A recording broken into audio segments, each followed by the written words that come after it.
হেই হেই কি দোস্ত? আরে সেই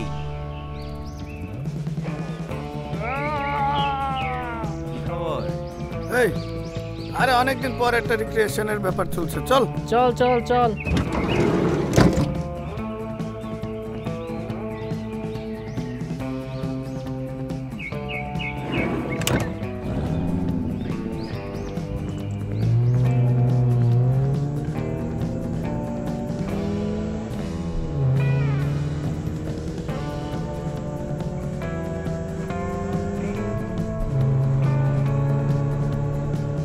মামা ওই যে দিক দিয়ে ডানে যাবেন, ঠিক আছে? আচ্ছা তোর তো বায়ে দেখাইতেছে, বায়ে বায়ে। সেটাই আরে না রে, ডানে। আরে আরে তুই দেখ, ওই দেখ, ইউ টার্ন দেওয়া। ওদিকে দেওয়া। আচ্ছা সিগন্যালের কি হয়েছে? কই ওখানে হচ্ছে তোমার ইয়ের চিহ্ন আসে কেন?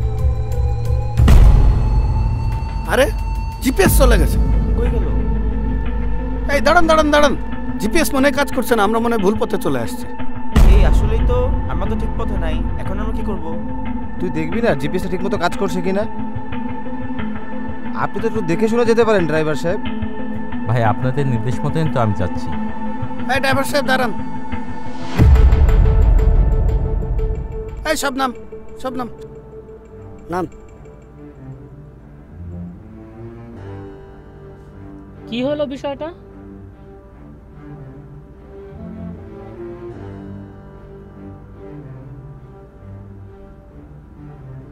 দূর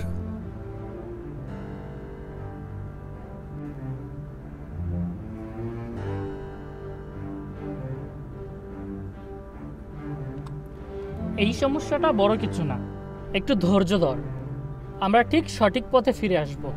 সমস্যা কিছু না মানে? পথ চিনি না, এলাকা ভালো না, সন্ধ্যা হয়ে গেলে কি করব আমরা?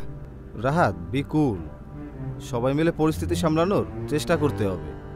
চল এখন কি করা যায় সেদিকে আমরা একটু চেষ্টা করি।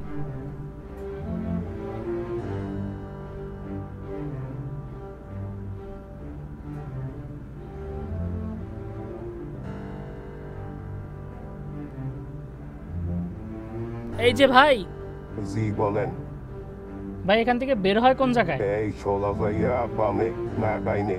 সোজা গিয়ে বামে। না ডাইনে, ডানে। রাস্তা পাইয়ে যাবেন। তাহলে আমরা সোজা গিয়ে ডানের দিকে যদি যাই তাহলে আমরা রাস্তা পেয়ে যাব। তাহলে চল আমরা যাই। ধন্যবাদ ধন্যবাদ। ধন্যবাদ।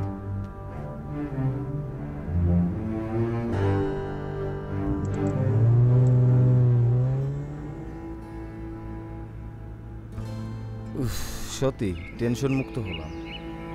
এই ঘটনায় একটা বিষয় আমি উপলব্ধি করলাম, জীবনযাত্রায় এমন সময় আসে ভুল পথে চলে যাই, কিন্তু ধৈর্য, সহযোগিতা এবং সঠিক চিন্তা নিয়ে আমরা সঠিক পথে ফিরে আসতে পারি। এই ভ্রমণে আমি শিখলাম জীবনের যে কোনো ভুলকে শুধরে নেওয়া যায় যদি আমরা একসাথে মিলে কাজ করি, বুঝছিস? যদিও আমি একটু রেগে গিয়েছিলাম, কিন্তু একটা ভিন্ন উপলব্ধি আমি চিন্তা করলাম। মাবুদ তার করুণা এবং দয়া দিয়ে আমাদেরকে পথ দেখায়। এমনকি আমরা যদি ভুল পথেও চলে যাই, তবুও তার দিক নির্দেশনার মাধ্যমে আমরা সঠিক পথে ফিরে আসতে পারি। ধৈর্য ও বিশ্বাস রাখলে মাবুদ আমাদেরকে নিরাপদ গন্তব্যে নিয়ে যায়। বুঝছিস দোস্ত?